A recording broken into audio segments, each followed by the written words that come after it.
Olá, boa tarde aos amigos da TV 247.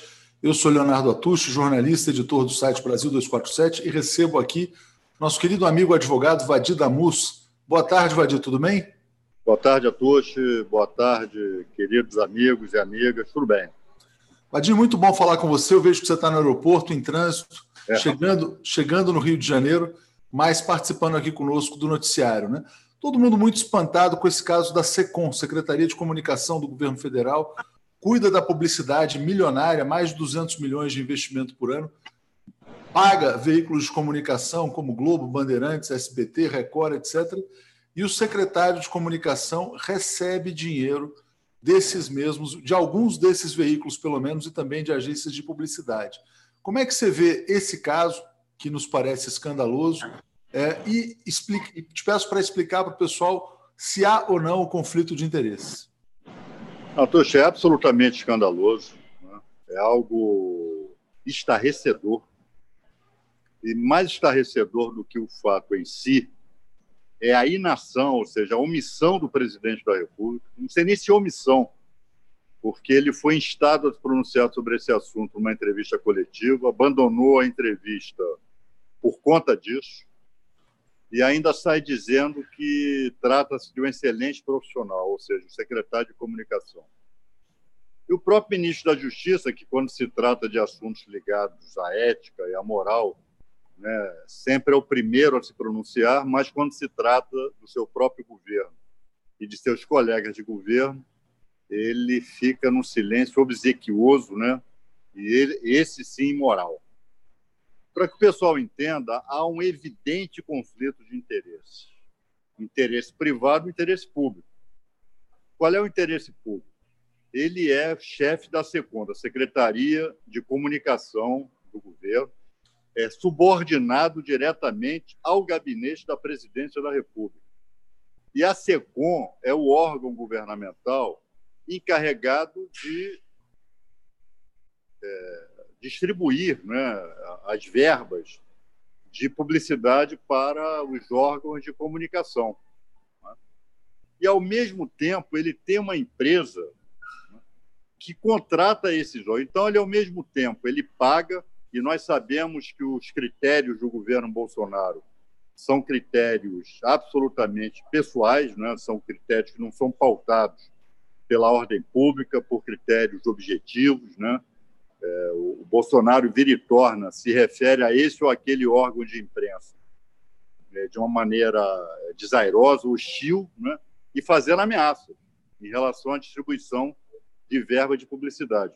E tem, como secretário de Comunicação, um sujeito que tem uma empresa, né, que cuida exatamente desse assunto. Quer dizer, é evidente o conflito de interesse. Ele não pode continuar à frente da... Aliás, ele jamais poderia ter sido nomeado, a não ser que ele se desligasse da empresa e olhe lá. Claro, inclusive porque nas nomeações, né, você tem que ver a ficha de quem está sendo nomeado. E se o governo tem uma área de inteligência, deveria saber quem é o Fábio Weingarten, que é o secretário. O pessoal está tirando sarro, né, dizendo acabou a mamata, né, porque eles falavam tanto disso. Agora, Vadir, você fala, bom, evidente conflito de interesse. Eu queria te trazer a reação do Jair Bolsonaro no dia de hoje. Naquelas coletivas lá na porta do Alvorada, ele insultou a jornalista da Folha, mandou a jornalista da Folha calar a boca, disse que não podia falar e que a Folha não tem credibilidade para fazer nenhum tipo de denúncia. Ele desqualifica o veículo de comunicação. Isso também não passa uma mensagem para esses veículos de comunicação que foram tão tolerantes com o bolsonarismo? Foram não só tolerantes, né, Atucho? Foram mais do que tolerantes. Né?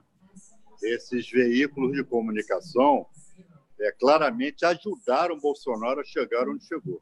Né? Pautados por um difuso, né, antipetismo, quando eles perceberam que a direita tradicional, no caso o PSDB, não teria chances eleitorais, bandearam-se para Bolsonaro, abertamente. Vamos ser claros aqui. Né? Então, Bolsonaro, parte de Bolsonaro é criação deles, é criação desses meios de comunicação e que hoje se veem, né, pelo menos alguns deles, inclusive a Folha de São Paulo, se veem sob hostilidade aberta, né, de Bolsonaro. Né? que tem a desfaçatez de nomear para a Secretaria de Comunicação um sujeito como esse. Agora, Vadir, o Bolsonaro também falou o seguinte, olha, não, se isso aí foi ilegal, a gente vai ver mais lá para frente. Pelo que você está falando, é claramente ilegal. Existe uma lei que rege essa questão do conflito de interesse. Mas aí ele fala que vai ver lá para frente, fica por isso mesmo? Atucha, infelizmente, aliás, tudo que acontece nesse governo, né, está ficando por isso mesmo. Tudo que acontece de imoral, de ilegal, de constitucional, está ficando por isso mesmo. E por isso mesmo, não só no âmbito da administração pública, mas no próprio âmbito dos meios de comunicação, né, que se calam. Né? A Globo, ao que se sabe, deu uma linha de registro, né, possivelmente para manter um canal de negociação, entre aspas, né, no pior sentido da palavra negociação, aberto. Quem perde com isso é a informação, quem perde com isso é o cidadão, né, que está vendo seu dinheiro, né, sendo malversado, sendo mal utilizado, sendo usado como barganha. Né? Agora, nós vamos tentar cumprir a nossa parte. Eu estou chegando de Brasília, eu estive hoje, tanto ontem quanto hoje, com o líder Paulo Pimenta, né?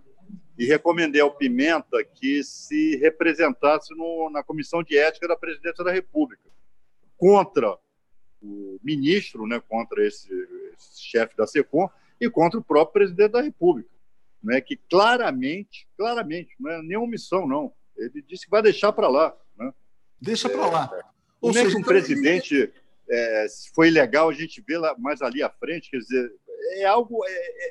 É impressionante. E quando eu me lembro como esses mesmos órgãos tratavam os governos do PT, rapaz, isso me dá um misto de espanto e indignação.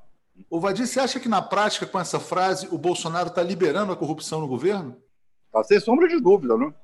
Alguém que diz, o presidente da República, que diz, olha, se foi ilegal, a gente vê mais ali à frente, que história é essa? Né? E um caso como esse, que é conflito de interesse patente. Esse sujeito não podia nem estar nomeado. Né? Quer dizer, e fica por isso mesmo. E ele ainda sai dizendo, não, trata-se de um excelente profissional, pelo amor de Deus. Só para a gente fechar, eu sei que você está em trânsito, você está no aeroporto, você falou já no comecinho que o silêncio do Moro é escandaloso, mas não está ficando assim praticamente incompatível com a imagem do super-herói, a permanência dele nesse governo? Olha, Tuxa, hoje, conversando com o Pimenta lá em Brasília, nós abordamos exatamente esse aspecto. Né? O Moro, ele foi premiado, obviamente, pelo Bolsonaro, mas não foi só um prêmio. Né? O Bolsonaro, quando chamou o Moro para compor o governo no Ministério da Justiça, ele queria capitalizar esse prestígio fabricado do Moro como cruzado anticorrupção. Né? O Moro da Lava Jato, o Moro implacável, né? Até passando por cima da lei e da Constituição, mas combatendo a corrupção. Né? Então, o Bolsonaro queria agregar a seu governo, né, essa imagem construída a favor do Moro, né, sobretudo pela Globo, sobretudo pelos meios de comunicação. Só que, em pouco tempo de governo, o próprio Bolsonaro e sua família se veem cada dia que passa mais afundados, né, em esquemas que nós estamos vendo aí de corrupção, e não só de corrupção, de ligações com milícia, né, mal esclarecidas. Né, seus filhos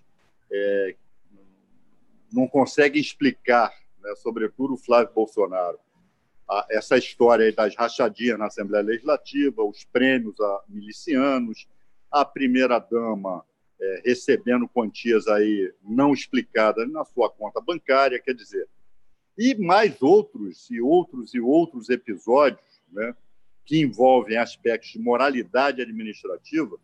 E o Moro, num primeiro momento, teve esse episódio patético aí do pranto, né, do choro, quando o Bolsonaro começou a achar que o Moro não estava protegendo o governo como deveria.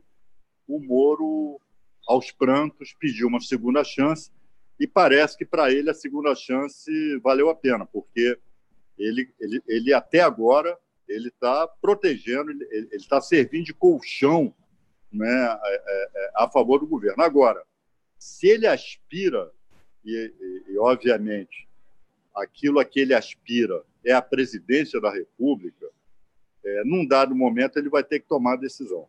Se ele quer manter esse sonho, né, em vigor, esse sonho como algo viável de ser realizado, num dado momento ele vai pular fora do governo, porque, sob pena, sobretudo, se de fato essas investigações sobre Queiroz, assassinato de Marielle, ligações com milícias, etc., se isso emergir, não vai restar a ele outro caminho a não ser pedir demissão do governo.